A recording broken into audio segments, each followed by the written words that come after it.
Honest J. Nowak. Oh yeah.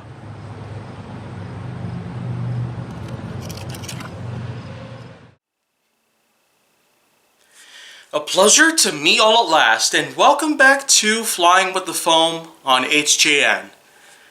So, now's the time when I might as well point out that it's time to go big or go home. And with that, here comes the actual longest blaster in my entire collection. Yeah, I already talked about how the Raptorstrike couldn't really fit through this whole entire frame, especially with the angulation of the camera that's already being pointed at me. And I've also talked about the Alpha Hawk as a whole, and I've talked about a few other blasters. Raptorstrike, and the Alpha Hawk, and the many other blasters that I've talked about with how long they are and they couldn't really fit in the frame, all hail compared to this. They very much do, because look at it. This is as long as they come with blasters like this. I mean, I ain't really complaining too much about it, because after all, a blaster like this certainly does have a lot of nice tropes about it, capabilities of many sorts that not too many people might find to be interesting, because after all, just like with the Alpha Hawk, the Wolf, and the many other blasters out there that I got that are sniper based, this one is in fact an actual sniper rifle. At least this one actually does appear to be one, because, well, first of all, you got, well, lopsided clips down here in the bottom with the more angled, tilted back sort of appearance to it, combined with the fact that, well, it's a two-part color scheme. Clear on one side, white on the other. So this is another piece of Nerf-based equipment that you can get that has, in fact, been exclusive to this blaster. Just like how the Fossa's black clip is exclusive to it, and the Scavenger also has a few of its own exclusive magazines that are part of it, then you basically get two of these. One here and one in the stock. Of course, the clip storage back here in the stock is much like the Long Strike or the Long Shot. So of course that's pretty nice that they are in fact capitalizing on this little piece of convenience again in much more recent times. Not too recent, but overall, functionality of this blaster is certainly pretty good for what it is.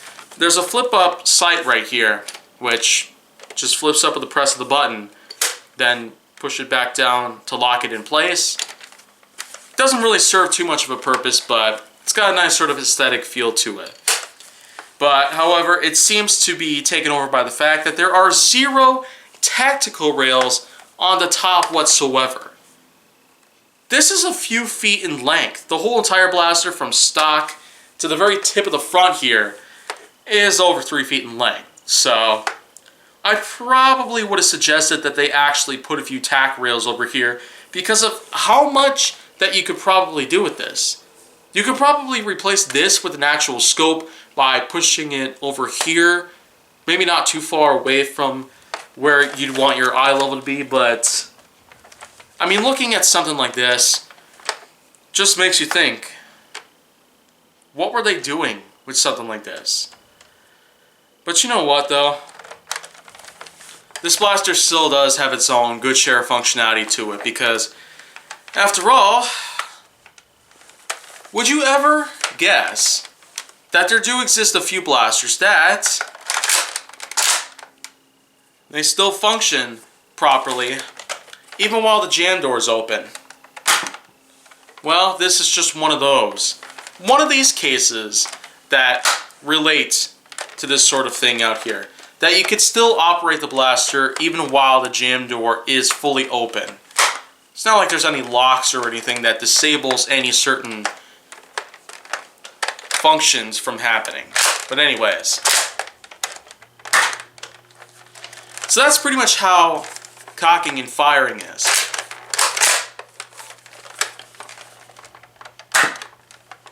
But overall, a pretty good blaster for what it is based on its functions.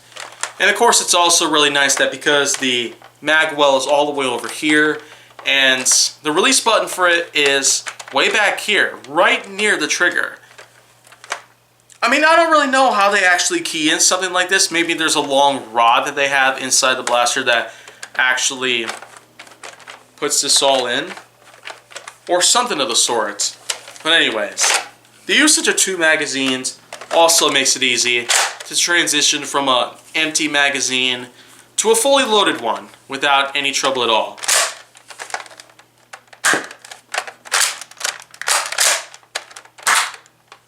Whoa, ricocheted. Well, anyways, one other pretty good thing about this is it's included bipod.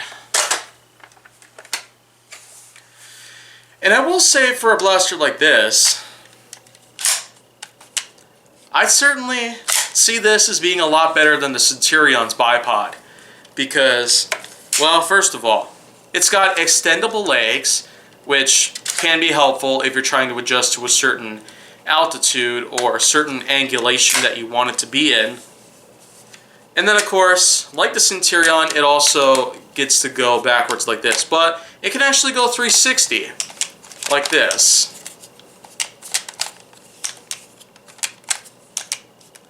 That's pretty nice in and of itself, but it doesn't really serve too much of a purpose by sticking them all the way up, because then it would pretty much just, well, block each other. As also, they would also block, well, the claw piece right here from getting onto the blaster like so, but overall, this still is pretty good for what it is. So what else can I say about the Raptorstrike? Well, I mean, its length might be very difficult for one, but when you get used to it, it's certainly pretty useful out there.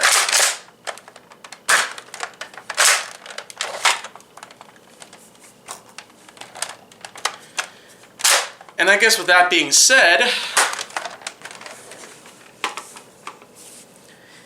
for an AccuStrike blaster like this, the Raptorstrike certainly does have a lot of nice qualities to it, and quite a nice color scheme, as a matter of fact. These little stripes, as well as the large placard that is printed right here on this little piece, certainly does show a lot of talent. That Hasbro can finally make a pretty big sniper rifle-esque blaster without really doing anything terrible about it.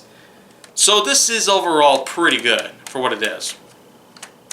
I'd certainly suggest that you go ahead and pick one of these up, because as a matter of fact, I purchased this brand new on eBay in box for only 17 bucks. Yeah. That is freaking cheap. When this first came out in 2017, this was 40 bucks. Sometimes higher, depending on shipping costs and depending on other things that would be put into place. But eBay, you can go ahead and pick up one of these brand new in its original box, sometimes with exclusive add-ons as well as bonus items, including extra clips, extra darts, a targeting system and the like, for only 17 bucks or similar price tags, because not every e-commerce site seems to show a sign of consistency, but it doesn't really matter because this was a pretty good deal for only that many dollars. $17 for a large sniper rifle combined with a bipod, a few clips, and a bunch of darts. That is a huge bargain if I ever saw one. And all the more why I feel very optimistic about eBay as a whole and what it continues to do for us who are trying to shop on the cheap side. So, I'd go ahead and pick one of these up if I were any of you. But overall, I'm still sticking to my good old rating of, well, somewhere in the high category. But that's pretty much all I got for flying with the foam for today. And that was pretty exciting. But next time, I'll be able to go quite a bit smaller, pretty much. But if you want to see more go down on my channel, then make sure that you like, subscribe, comment, follow me on social media, and stay on the Hollywood side.